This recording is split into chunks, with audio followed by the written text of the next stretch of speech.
Vanessa joined us in the studio to celebrate her 60th birthday, and her fiancé, Ben, even surprised her with a special performance, which was delightful. Well, to many people, turning 60 might be a little bit daunting, but Vanessa says she feels fabulous and that her sex life is even better with Ben.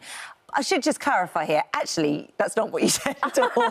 What you said was, as a female who has always enjoyed things, whether it be sex, whether it be dining out, whether it be the colour pink, none of that drops off a cliff because you're 60. That's it. I just wanted to say that, you know, nobody would say, on your 32nd birthday, you will suddenly go off lasagna, you won't want to go skiing, and you won't want to have sex. You won't say that on your 45th birthday. On your 45th birthday, you suddenly won't like any more the soap that's been your favourite soap your whole life because you're 45. Yeah. So why, when you're 60, should you suddenly change? It's as if, you know, there's this kind of wall that comes down and you go into old lady country, old person country, which is this horrible hinterland where, you know, you're not yourself anymore. You're this aged crone and you don't like any of the things you used to like before. And all I want to say is, you know, if you liked sex before, you still like it. If you never really liked it and you weren't that bothered and you'd rather have a cup of tea and a biscuit, please do. I'm not trying to make anyone do anything they don't want to do. No. But if you enjoyed sex before, and I hope you do, because as far as I'm concerned, it's one of life's great pleasures.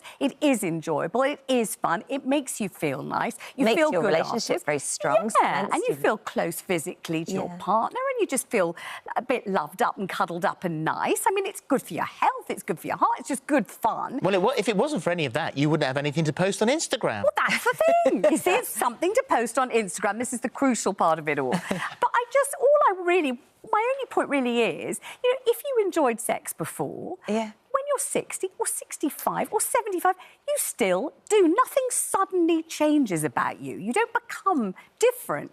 Do you think that? I mean, this was the whole reason we're talking about this is this was the column that you wrote for The Sun, and it is definitely got a big reaction. And is that part of the problem here? Is the fact that the moment somebody opens up about their sex life slightly, everybody gets their knickers in a right old twist about it. It's still, we think we've progressed so much, and yet we're still all a bit ridiculous when it comes around to talking about sex. This is the thing, you know. In 1994, I wrote the only book I've ever written, and it was called "What Are These Strawberries Doing on My Nipples? I Need Them for the Fruit Salad." Right?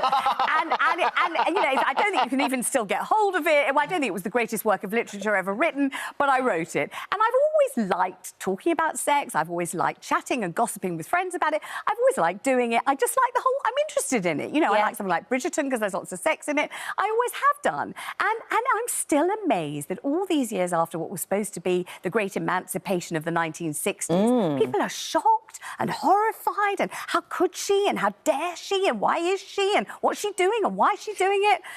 Is it because sex is... We've come, like, since that time, people are going, OK, we can talk about sex, but only young people having sex. That's right. Only young They're only allowed people. to do it. That's right. And if you're Kendall Jenner, you know, you can have as much sex as you like. If you're over 60 or anywhere near or you're menopausal or whatever, you shouldn't be even thinking about it. And I think that's a damn shame. And I also think it's not the truth. I'd like to tell the truth. I mean, I've reached a sort of stage in life where what's the point being on the telly if I don't say what I really mean? No, and I really think... I agree And with I you. really think that sex at every age and any age can be really great fun. But I also think it's just like when you... Like, if you ask Clodagh, does she make a Vietnamese pho every single night of the week? She'd say no, because it gets really boring.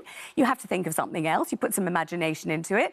And I think it's the same with sex as it is with everything else. You know, think about it a bit. Make it part of your sort of... the way you approach your relationship. Well, these are your tips, because you've got some I got some tips. What are they? Remind me. We'll talk you through them, don't worry. Don't worry. These have all got strawberries on them. Yeah, go on, tell me. You say send a naughty message. Yes, exactly. So you could send a message saying, don't forget to pick up the dry cleaning. You could send a message saying, oh, where the hell is my white shirt? Or you could send a message saying something a little bit saucy instead or as well. And why not? And if you do, then at least it kind of sparks something in the mind, ignites a little bit of a feel like, ooh, maybe tonight could be the night. Maybe tonight will be the night. Maybe, you know, it gets a little bit exciting. It's that thing of a sexual climate. So you don't just go from completely, you know, defrosting the freezer and unloading the dishwasher and then expect to have great sex. That's not sexy. Yeah. But if you've got a bit of a climate going on during the defrosting of the dishwasher or the freezer or whatever it is, then maybe, you know, you're more sexually receptive. Yeah. So if we looked at your most used emojis on your phone right now, what Oh, you don't want to know that. Aubergine and peach. Oh, you knew you were going to say that. Of course, particularly the aubergine, obviously. Great, Vanessa. extensive use of the aubergine, yes. But why wouldn't you, right? Isn't that what they're for? That might be my favourite thing you've ever said. What about, you say, keep it exciting and vary the location? Look, one of the best things about being a bit older is you haven't got the children still at home, have you? Yeah, or it's not indeed easy for lots grandchildren. of us. If you've got a house full of kids, it's very, very difficult. But you know, there are ways around these things. But if you haven't, just the idea is make it a little bit unexpected so that you don't fall into that humdrum, predictable. Not that humdrum and predictable isn't great, because you know it works. So you might as well always have sex in the same position, the same place, and the same everything, because it works. But if you don't and you just shake it up a bit, it's a bit more interesting, exciting. You can talk about it. You can send another message with a few aubergines and whatever, a couple of, I don't know, lettuces and a carrot, whatever you want.